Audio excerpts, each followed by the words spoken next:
Lançamos o Titanic há 20 anos. Parece uma vida inteira. Mas eu me lembro de tudo como se fosse ontem.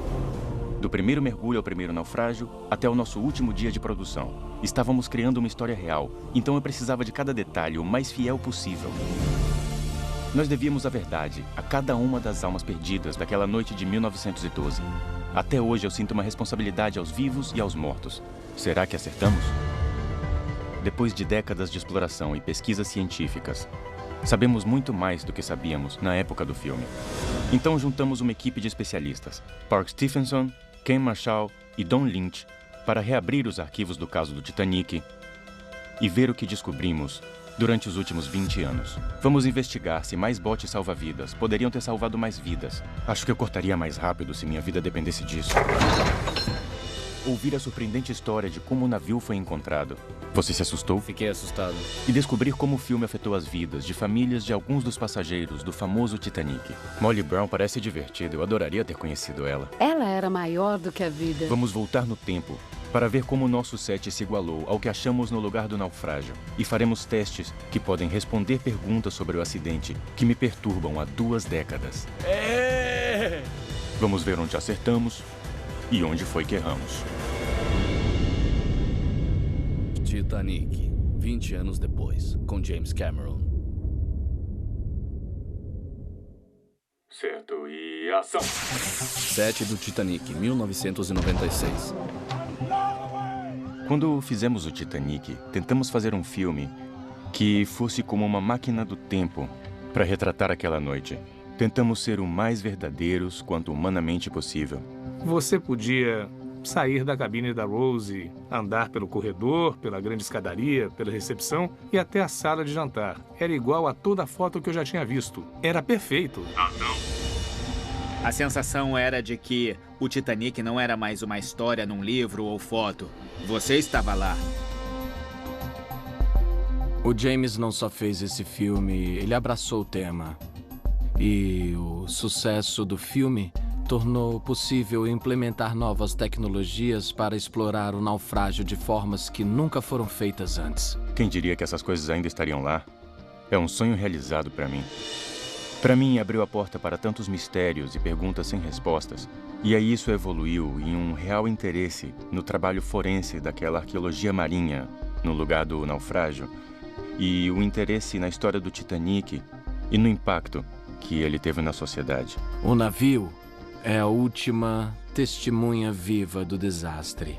Ele ainda tem histórias para contar para qualquer um disposto a prestar atenção e ouvir o que aquele naufrágio tem a nos dizer. Tá pronta para voltar pro Titanic? Em 14 de abril de 1912, às 11h40 da noite, o RMS Titanic bateu em um iceberg durante sua viagem inaugural de Southampton, na Inglaterra, para Nova York.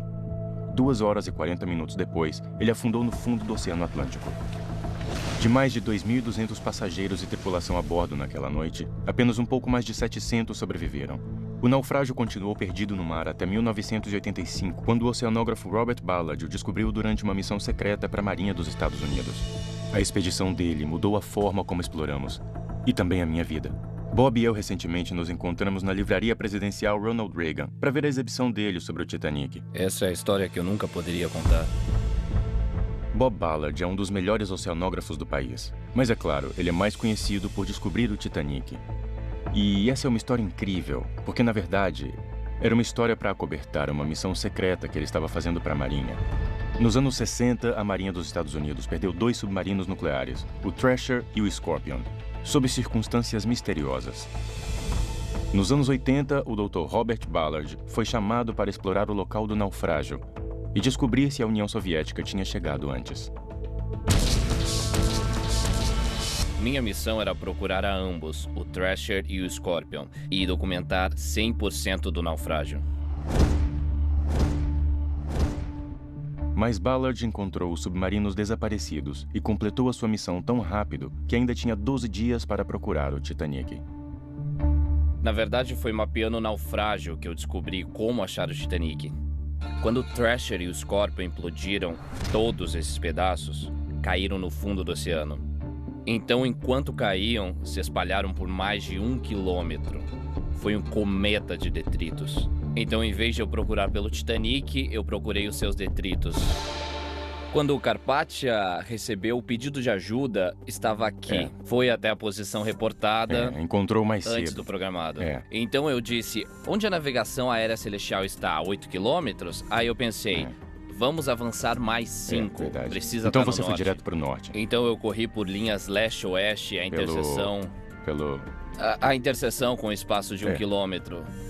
Se não achar, corte esse espaço na Mas metade. você já sabia que a profundidade do campo de detritos seria Grosseiramente mais de 1 1 quilômetro. Então eu trapaceei e disse, vamos fazer 1 quilômetro. Você foi muito esperto Então, mesmo, se eu não achar, é só entrelaçar. É verdade. Então a gente começou a correr as linhas para frente e para trás, e na 9ª linha batemos nos detritos. Mas A você gente não sabe- sabia que era o Titanic Não, até ver a gente não caldeira. sabia. Correto. Naufrágio.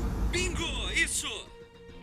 Alguém precisa buscar o Bob. Por algum motivo, aquela noite eu não estava dormindo. E bateram na minha porta, isso era 2 da manhã. E o cozinheiro entrou e disse... Esses caras acham que... Ele nem terminou a frase e eu passei correndo. Fui até o centro de comando e assim que eu entrei, eles passaram pela caldeira.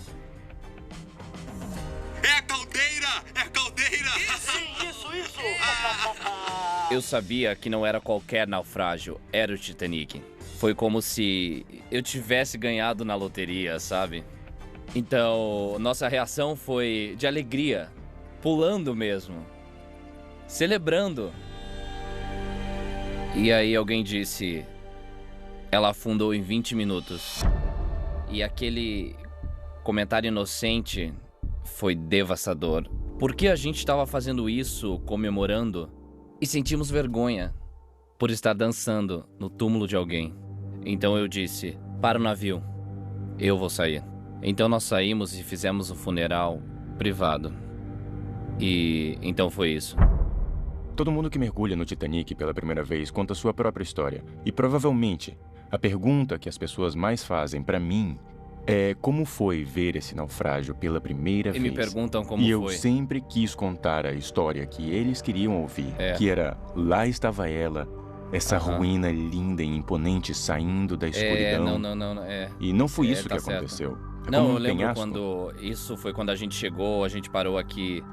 E é tipo a muralha da China, sabe? Uma muralha. E a primeira coisa que eu reconheci foi o rosa antifalha. A tinta, era rosa. a tinta Ainda vermelha, está né? rosa. E eu disse, que pena que eles não pintaram o navio inteiro E com a quilha isso. de Sentina estava em cima do Exato. mesmo, aqui atrás. Ele né? estava bem ali. E aí o piloto disse, temos que ir. Então ele jogou os pesos e começamos a subir. Então esses olhos... que são as suas luzes refletindo. As suas luzes são como olhos do Titanic, como se as pessoas estivessem olhando pra gente. Você se assustou? Foi assustador. A gente estava subindo com tudo, não tinha como parar, jogamos todos os pesos. E vimos essas luzes como olhos, sabe? Foi incrível. Foi basicamente como foi pra mim na primeira vez, mas estávamos aqui embaixo em algum lugar. E nós entramos nele mais ou menos aqui. E a gente passou por esse amontoado de lama. Nós subimos e saímos bem aqui. E então nós acabamos aqui em cima. Mas não tem nada mais legal do que entrar nele por trás. Essa aqui, foi nossa desse segunda. lado. Verdade, é a cena valiosa. E essa foi a cena valiosa. Nós fizemos um falso no filme e Você é a nunca- cena de transição que vai pra 1912. Então passamos pelo rosto da Rose velha, chegamos àquele plano da proa, da proa vertical, e aí passamos para 1912. E Isso. vimos o navio inteiro por cima.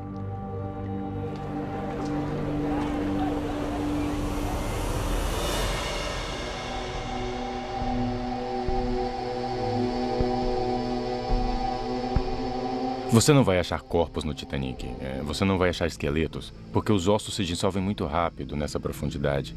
O que qualquer um que explorou o naufrágio achou foram pares de sapatos. Leva anos até um esqueleto sumir, mas os sapatos, mesmo em um ambiente ácido, não se dissolvem. Então, tudo que sobrou do Titanic foram os sapatos.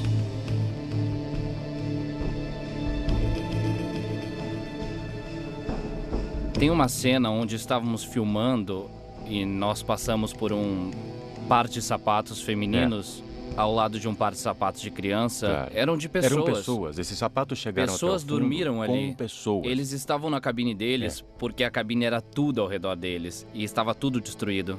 E tinha um espelho de mão ao lado deles e um pente de osso. Então eu imagino que ela tivesse segurando o espelho enquanto a mãe dela penteava o cabelo dela para colocar o pente de osso. Você cria uma história inteira. É o elemento humano. É o que as pessoas tocaram, é com o que elas viveram. Incrível.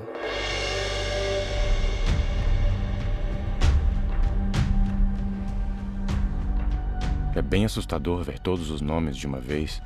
Exatamente, quer dizer... Quantas pessoas? Aqui, 1.496 pessoas. Imagina todas essas pessoas lá no oceano. Essa multidão toda estava flutuando no mar. Você entra na parte forense da coisa. Sabe? É verdade. Estudando o naufrágio, o momento em que o barco se partiu, descobrindo os artefatos. E você perde noção da tragédia humana às vezes, E eu sei que isso foi uma epifania para mim quando eu estava no local do naufrágio pela primeira vez e eu pensei nisso. E eu estava estudando isso há meses, mas agora era realidade. Não era mais um mito, eram pessoas de verdade. Todo mundo teve uma família que provavelmente foi afetada por isso.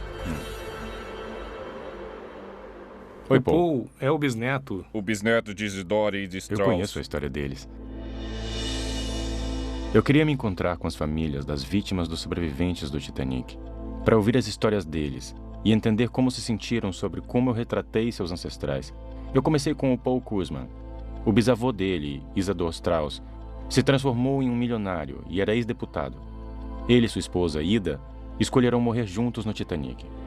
A história, como você conhece tão bem, é que ela entrou em um bote salva-vidas. Mulheres e crianças entraram e ela esperou seu marido para entrar com ela. E ele disse, não vou entrar em um bote salva-vidas até ver que todas as mulheres e crianças já entraram. E ela respondeu, não! Estamos juntos há 40 anos. Onde você for, eu vou. Não discuta comigo, Isidore. Sabe que não vai adiantar. Estaremos no navio juntos enquanto ele afunda. Morreremos como vivemos. Juntos. Quando acharam o corpo de Isidore, acharam um medalhão com iniciais. Isidore Strauss. Aqui tem uma foto de seu filho mais velho, Jesse. E aqui, uma foto da filha mais velha deles, que era a sua avó. Sim, minha avó. Então isso é o que ele manteve perto do coração. E esse é o item mais precioso da minha vida. É forte, é muito forte.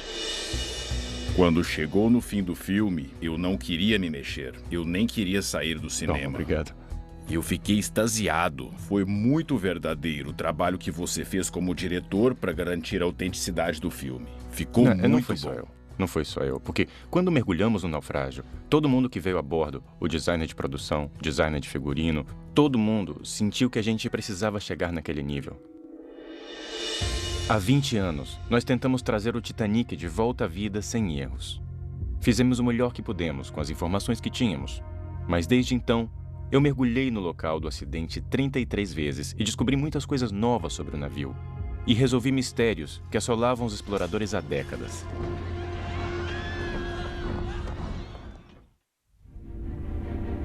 Pro filme Titanic, a gente desenterrou cada foto conhecida, colocamos sobre desenhos arquitetônicos e construímos nosso navio rebite por rebite, assegurando que tudo estivesse no lugar certo, como ele era conhecido em 1996. Hoje, na exibição da Biblioteca Reagan, vamos rever alguns dos nossos cenários do filme, armados com gravações ROV dos meus 33 mergulhos no local, para ver onde acertamos e onde erramos. Suíte Strauss. É bastante apropriado, eu asseguro. Essa é a sala de estar. Uau, então eles reconstruíram totalmente o cenário do filme? Olha, eu não via isso desde que fizemos o filme. Não é ótimo? É ótimo, é. Esse foi um dos primeiros dias de gravação. E uma das primeiras coisas que a Kate Winslet e o Leonardo tiveram que fazer foi... bom, ficar pelados. Nós nos inspiramos nesse tema de regência, que era conhecido por estar no Olympic e no Titanic, e em outros aposentos. E colocamos isso na suíte milionária, a suíte de 3 quartos. Sim. Porque ninguém sabia o que tinha lá. Não sabíamos disso Eu estava na época. trabalhando no que não era conhecido. O que é louco nisso tudo é que fizemos o filme em 96. E em 2005, a gente entrou na suíte Strauss, no deck B. E era igual ao nosso cenário Eu no filme. nunca te vi tão animado. Ah, não, olha, aquilo foi... Olha, eu tava enlouquecendo. Olha, eu não acredito que é o relógio. Parece um relógio pra mim. Não acredito que é o relógio na bancada. Ah, meu Deus.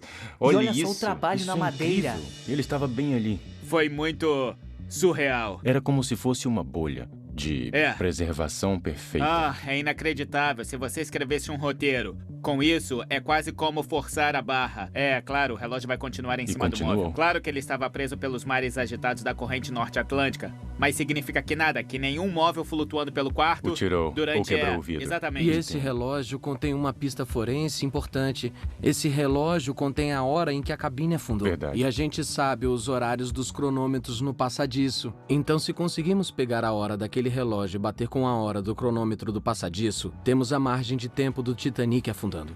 Quer dizer que eu preciso descer lá de novo? É, bom, tem bastante sujeira naquela coisa. A gente tem que limpar e ver o que diz.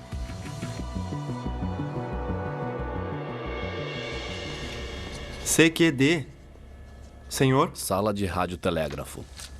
Isso, CQD. O pedido de ajuda. Essa é a nossa posição.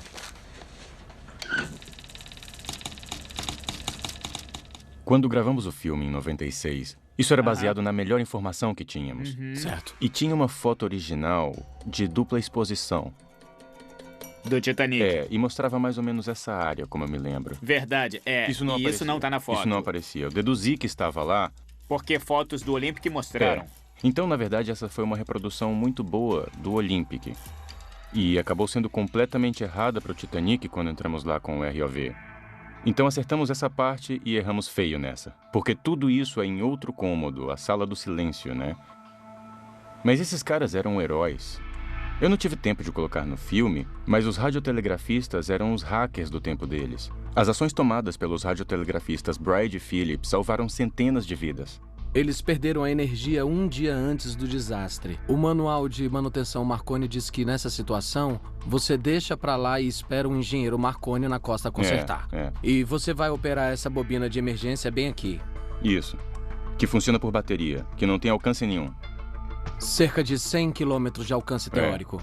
E o Carpathia estava um pouco fora desse alcance quando ele começou a receber pedido de ajuda do Titanic. E indo para outra direção. Então, se eles não tivessem reconstruído o aparelho, não teriam conseguido falar com o Carpathia. O Carpathia Provavelmente não. salvou mais de 700 pessoas. E a questão é, eles não teriam sido salvos se esses caras não tivessem desobedecido às regras. Grande escadaria.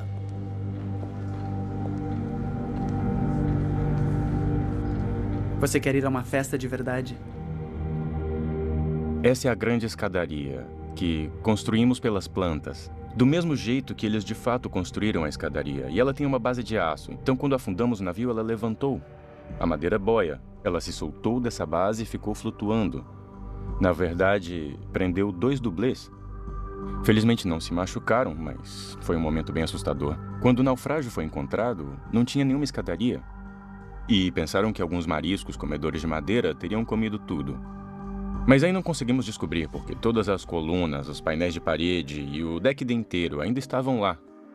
Não fazia e isso sentido. é tão substancial, quer dizer, é carvalho sólido. É. O carvalho é uma das madeiras mais fortes e densas. E mesmo se a madeira tivesse desaparecido, para onde foram os corrimãos de ferro? É, exatamente. Então a gente desceu, deu uma olhada no fundo com o ROV e não achamos nenhum resto. Não. Não achamos restos dos corrimãos, não conseguimos achar restos da escadaria ou nada disso.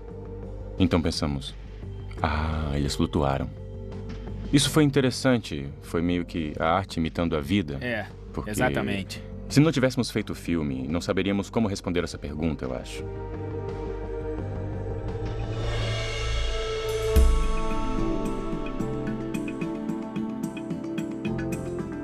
Andando pela exibição do Titanic, é difícil não se sentir assombrado pelas relíquias do passado. Uma cadeira do deck, um relógio de bolso dourado, um casaco. Você sente as almas perdidas bem do seu lado. E eu me senti desse jeito quando eu fiz o filme. Esse é James Cameron, Olá, essa é a Jackie prazer te Drexel. conhecer. Os avós dela eram John Jacob Claro, Astor e Madeleine Astor. No caso de John Jacob Astor e Madeleine, aqui estava o homem mais rico do Titanic com a sua nova esposa. Estavam começando uma nova família. Jack tinha uma personalidade forte e vi nisso um fio para o roteiro, nessa energia que imagino que J.J. Astor tinha. Obrigado por juntar-se a nós. Seu pai, eu acho que estava na barriga de Madeleine Astor nesse momento. Ela estava de 5 meses. A esposa dele, Madeleine, tem minha idade e está numa situação delicada. Vê como tenta esconder? Ele parecia um homem muito interessante. Ele é absolutamente um homem fascinante. Ele é mais conhecido por ter morrido como um herói do que por toda a vida que ele levou, que foi mesmo incrível. Tinha uma mente curiosa. Filmamos algumas cenas sobre a história deles que foram cortadas do filme. Eu estava fascinado pelo momento onde ele estava abrindo o colete salva-vidas e vendo as lascas de rolhas e descobrindo como funcionavam. E esse é o que Ela a Madeleine morreu jovem. usou. E esse parece pequeno. Esse colete salva-vidas a manteve aquecida e talvez viva também. O meu pai foi a Halifax e oferecendo isso a ele. Ele disse que nem conseguia falar nada, nem pensar sobre isso. Muito traumático. Esse dia mudou a vida dele. E eu acho que a mãe dele ficou totalmente traumatizada. Você sabe como meu avô morreu? E se o bote salva-vidas número 4, onde estava minha avó, estava perto o suficiente para ser visto? Para ver, eu não acho que eles tenham visto. Porque ele morreu com o desabamento da chaminé. É o que acham, com a queda da chaminé. Sua visão dos rostos da superfície na água me deixou completamente arrepiada mesmo. Eu acho que uma das coisas que eu percebi depois do lançamento do filme é que isso não é uma história antiga, não foi há 200 anos atrás. Tentar demonstrar como foi visceralmente traumático para esses sobreviventes.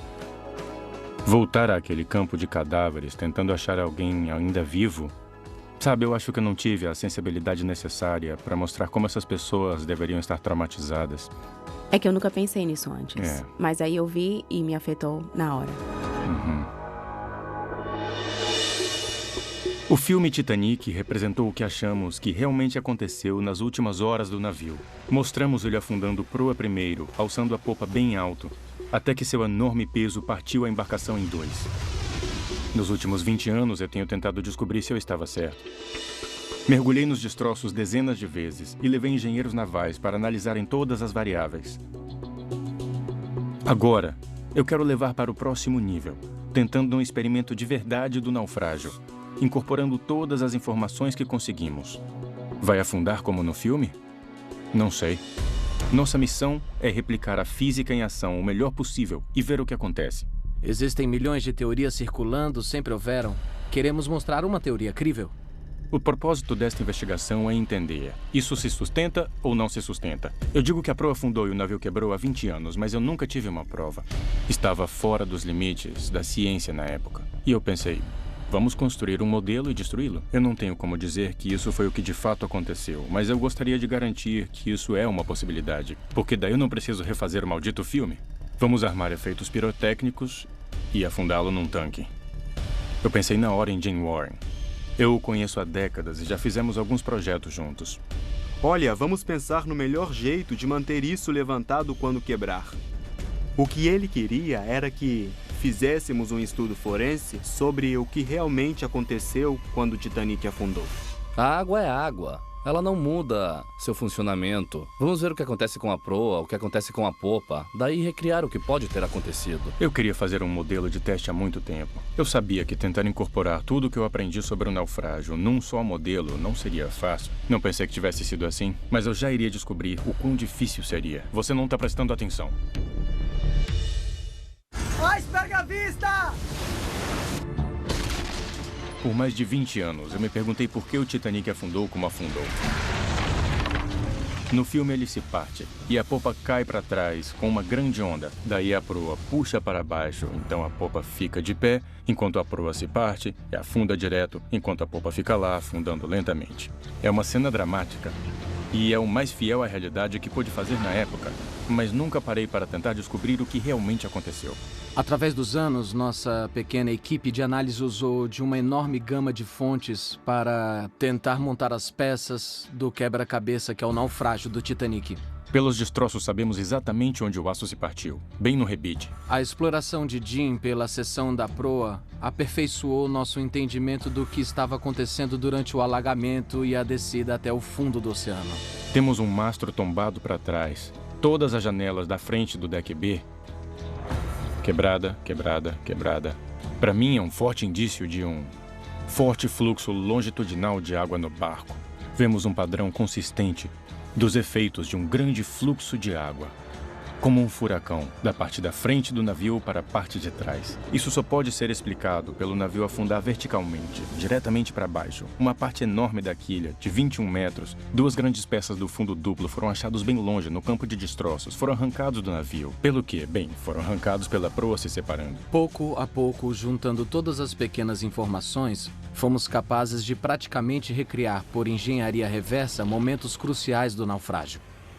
Pedimos à Marinha dos Estados Unidos para criar 2 modelos virtuais do Titanic. Um nos mostrou como a água progrediu pelo navio enquanto afundou, o outro as forças que agiram sobre o casco. E o que nos mostrou é que o Titanic não precisava subir 90 graus para fora da água. O modelo calculou aproximadamente 23 graus, até que o casco não suportasse a força e a estrutura partisse. Mas para um navio do tamanho do Titanic afundar, existe um número ilimitado de variáveis acontecendo durante o naufrágio. A simulação virtual consegue lidar apenas com um tanto. Para saber o que realmente aconteceu, precisamos ir para a próxima dimensão, e é aí que o modelo físico entra. Hidrodinamicamente, vai ser bem perto do que o navio era, eu acho. É um modelo único, não é 100% preciso em alguns detalhes, mas é correto no formato geral, que é tudo o que precisamos para um estudo hidrodinâmico. A maior parte era fazer esse modelo flutuar e daí afundar, como aprendemos com toda a nossa pesquisa. Sabemos o comprimento, certo? 21 metros. Sim. 21 metros do ponto onde se partiu aqui atrás. Do ponto de cisão até aqui. Sabíamos que o modelo teria que partir ali. Então colocamos um mecanismo que permitiria a ele quebrar no ponto que nossa simulação virtual tinha indicado. Então isso é a dobradiça bem aqui? A dobradiça está bem aqui. Não é isso que eu estou chamando de dobradiça. Não, a dobradiça está aqui. Aqui, olha. O Jim nos deu umas orientações. Acertamos parcialmente, mas ele queria a dobradiça num lugar diferente. É o que eu chamo teoria da banana. Isso é, quando o navio quebrou, a quilha, a parte mais forte do navio, se manteve. Isso tomba, isso fica aqui até ser partido. E essa é a dobradiça. E enquanto é arrancada, forma quase uma terceira parte. A quilha vai fazendo assim. Não se separa ainda, não necessariamente. É isso que queremos entender. É como se fosse uma prova de conceito. Nunca vamos provar o que aconteceu de fato.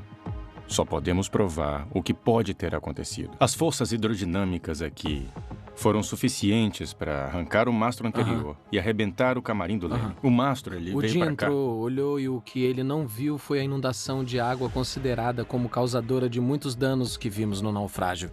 Então ele dirigiu algumas mudanças para que a gente pudesse realmente remover qualquer flutuabilidade latente restante na proa. A gente não tinha todas as paredes interiores e tudo que teria atrasado a inundação.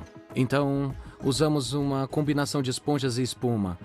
Espuma para dar a flutuabilidade e esponjas para trazer o fator do atraso no quão rápido um cômodo se encheria de água. É tudo muito catastrófico aqui e muito rápido, que é o equivalente a isto.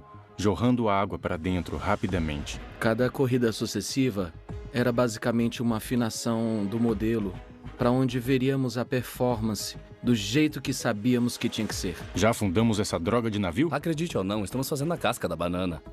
Muito bem, vamos ver o que temos. Olha só isso aqui, essa coisa está afundando, então não deu certo, tem que ser negativo. Então apareceu outro problema. Quando o navio se rompe, ele perde a flutuabilidade. A nossa era a espuma. A gente não tinha como sumir com ela quando rompesse. Então a gente tinha que inventar um método de fazer a espuma sair do casco para simular a perda da flutuabilidade depois da ruptura. Se eles tentaram acertar na flutuação para que a ruptura acontecesse onde sempre foi filmada, então tá muito para fora da água.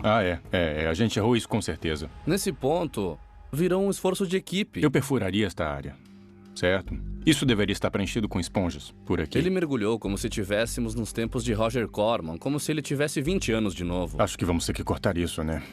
Lá estávamos, ajustando equipamentos, colocando fitas e soldando e todas essas coisas. Isso não foi voltar no tempo 20 anos para a época das gravações do Titanic. Isso foi voltar para o início dos anos 80. Você já fez isso antes? Algumas vezes. Eu já estourei as minhas chances, amigo. A gente entendeu um jeito de como fazer para aperfeiçoar a ruptura, mudando o tempo. Podíamos fazer a popa retroceder mais ou menos, a proa balançar mais ou balançar menos. Quando fizemos a simulação no computador, tinha um momento onde as tensões no navio excediam a força do material. E era ali que ele deveria se romper. E isso aconteceu quando o navio se inclinou para 23 graus. Então, quando afundamos o navio em 23 graus, parecia fazer tudo o que a gente observou. Dissemos que ele quebrou em 23 graus. Na verdade, a gente estava quebrando em cerca de 25, 26 graus. De acordo com esse teste, mas quer dizer, eu acho, que quer dizer alguma coisa. Estamos evoluindo. E, na verdade, isso foi até aumentando. Quando rompeu, a popa pulou um pouco e meio que dava para ver a ruptura. E a proa balançou, quebrou e caiu verticalmente. Então, estamos bem seguros de que foi algum ponto entre talvez 20 ou 30 graus de inclinação quando quebrou. Muito bem, vamos lá. Certo, tudo pronto. E vai romper bem na linha da água. Ótimo. Um pouco para cima. Balança, puxa a popa mais para vertical. Esse é o modelo banana. Olha só isso. Legal!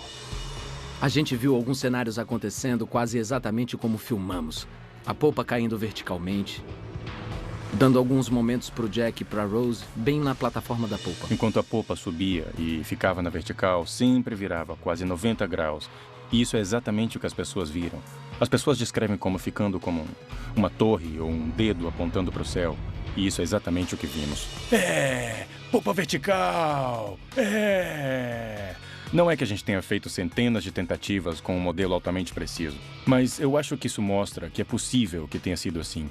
Acho que estamos vendo que tem um alcance, né? A gente pode ver até onde a popa cai, mas não fica na vertical quando vai para baixo. Descobrimos que dá para a popa afundar verticalmente e dá para ela cair para trás, formando uma onda, mas não dá para ter os dois.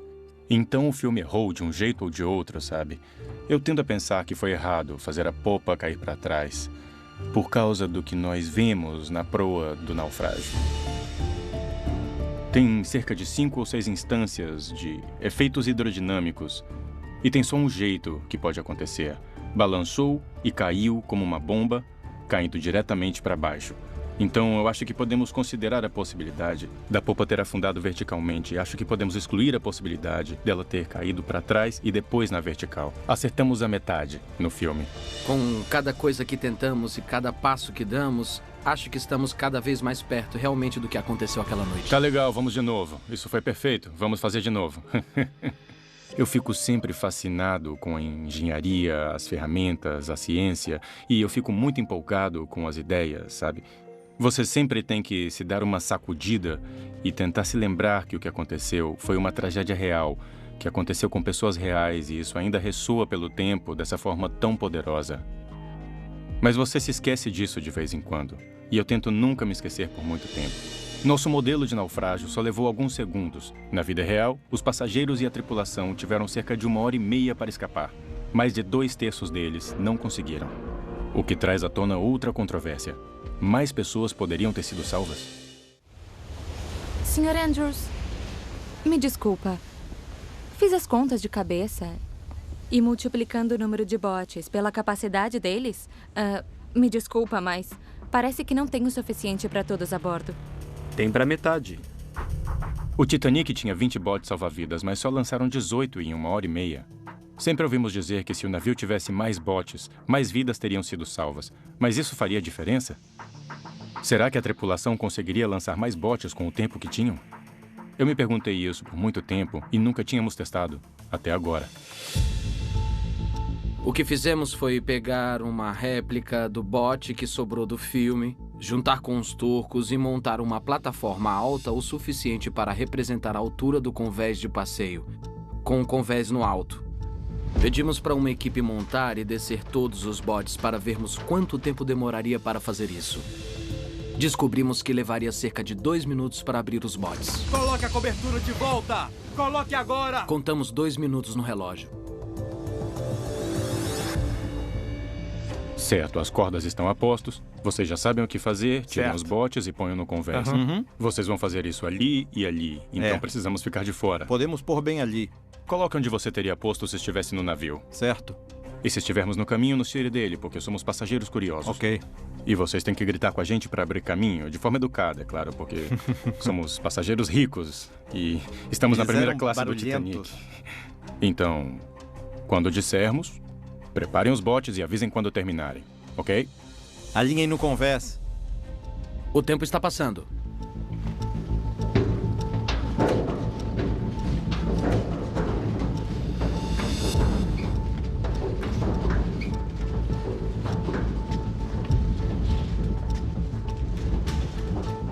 Tirem o berço. Joguem o bote para fora. Dá pra ver como é devagar para girar essa alavanca. Você tem que girar várias vezes para o barco descer só um pouco. Várias mesmo.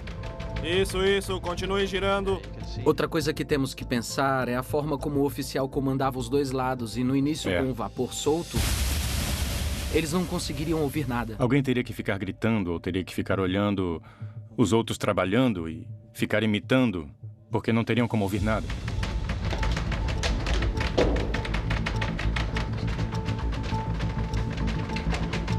Ok, bom. Ponham no convés de embarcações. Em que ponto eles começaram a ser embarcados? Eles vão abaixar até a beira do convés. Pra você só entrar. Isso. Você quer embarcar nisso, não ser pisoteado, se puder evitar. Claro. Espera! Segurem o bote. Certo. Pode parar. Parem o relógio. 8 minutos e 30 segundos. 8 minutos e 30 segundos. Agora só temos que estimar o tempo de embarque. O problema aqui é que você não sabe quanto tempo você teria. Você nunca praticou isso. Mas para termos uma base, vamos calcular quanto tempo leva cada parte da operação. Isso, exatamente. Então, provavelmente, o tempo foi variando. No início deve ter sido mais devagar, pois as pessoas estavam com medo. E depois, conforme o desespero aumentava, foi ficando mais rápido. Certo. Digamos 10 minutos. Tá. Isso nos coloca em 18 minutos e meio. Vamos ver quanto tempo levamos para descer um nível do convés. Prontos? Relógio contando. Pronto. Ok, descendo. Certo, ele desce dessa forma. E olha o que acontece. Dá pra ver como ele tá instável agora, vazio. Seria 3 vezes pior totalmente cheio. E seria muito mais difícil de baixar.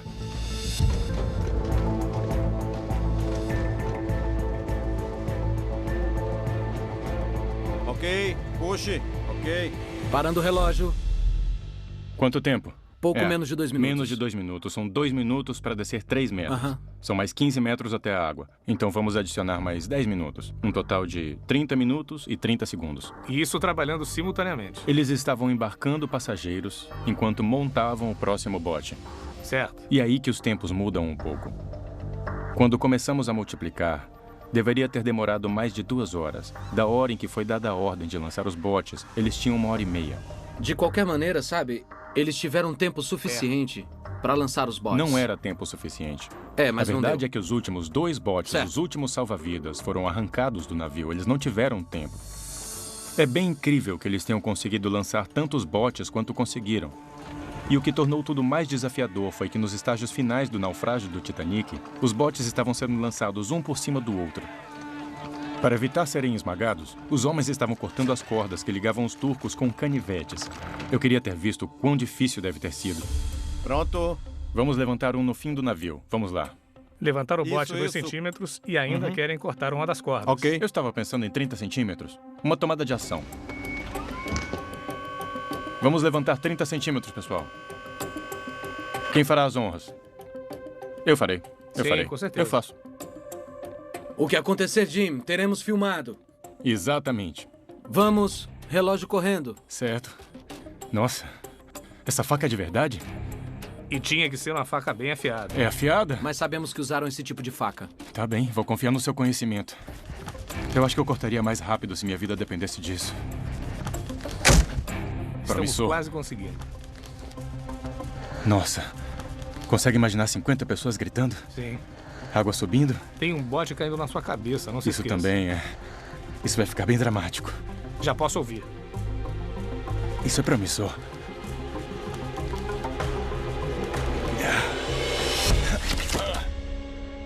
Isso! Maravilha.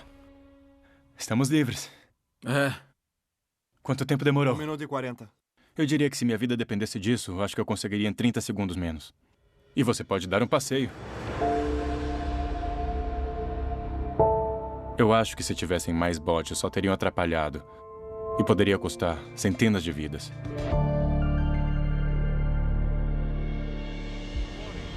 Em Cherbourg, uma mulher chamada Margaret Brown embarcou, mas nós a chamávamos de Molly.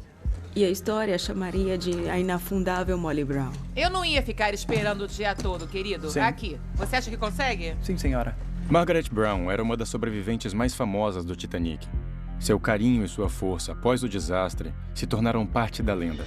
Margaret Brown, Molly Brown, como ela era conhecida, era mesmo uma pessoa e tanto. Ela parece ter sido uma figura que eu adoraria ter conhecido. É como se você tivesse um pouco do gênio dela, da vivacidade dela. Isso é muito amável da sua parte. Ela era inteligente, ela tinha inteligência emocional suficiente para lidar com situações assim. E eu gosto disso. O fato de ela estar no bote 6 com o cara que estava no leme quando eles bateram no iceberg, o rapaz que estava no ninho de pega e deveria ter visto o iceberg um pouco mais cedo... E aí o timoneiro, Hitchens, ele se recusou a voltar e entrou numa briga com ela. Tem espaço para mais gente. E haverá um a menos, se você não fechar agora mesmo sua boca. Eu gosto de dizer que a história da minha bisavó começa onde o seu filme terminou. Claro. Porque tarde na noite, na verdade, ela tomou aquele bote. Certo.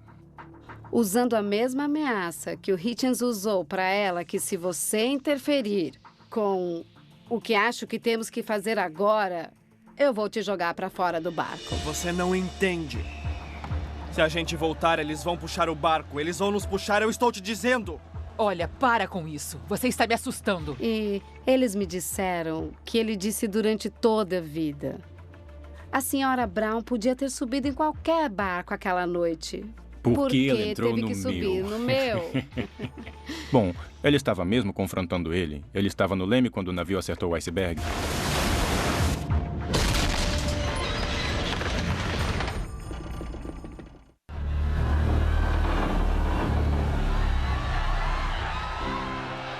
Então, agora eu descobri um pouco mais sobre meu ancestral. Mas tem alguma coisa que você gostaria de ter mudado agora que esse tempo todo já passou? Ou baseado na reação ao filme? Ou... Olha, então, é interessante. Eu acho que conhecer pessoas como vocês, que são conectados, cujas famílias são conectadas ao evento, me faz apreciar de verdade uma coisa que eu acho que não percebia quando eu estava gravando o filme. Eu sabia que era uma história, mas eu não era sensível às famílias, eu acho, aos descendentes e ao quanto essa história significava para eles. E no caso do primeiro oficial, William McMaster Murdoch, eu tomei uma liberdade. Eu gravei ele atirando em alguém e depois atirando em si mesmo. Ele é um personagem de nome, ele não era um oficial genérico. E a gente não sabe se ele fez isso, mas sabe, o contador de histórias em mim disse, eu começo a conectar os pontos. Ele cumpria o dever, ele carregava todo esse fardo com ele e vira um personagem interessante, mas eu estava sendo um roteirista, não estava pensando em ser um historiador. E eu acho que eu não fui sensível ao fato de que a família dele, os sobreviventes, poderiam ter se ofendido com isso. E se ofenderam. E...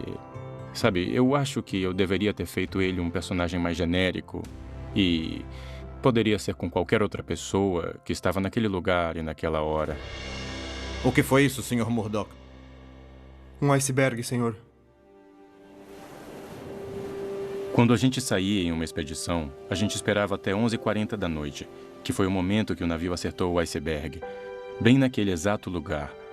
Então nós íamos para a proa do navio de pesquisa e fazíamos um brinde em homenagem aos passageiros e à tripulação do Titanic. Então, eu gostaria de propor um brinde a vocês, os descendentes e os representantes dessa história. E obrigado por compartilhar isso conosco. Então, aos seus ancestrais, Essas são pessoas que cresceram com o Titanic nas famílias delas. E isso sempre estará com eles, sabe? Significa muito para eles e, de alguma forma, os define para toda uma comunidade mundial de entusiastas do Titanic e historiadores.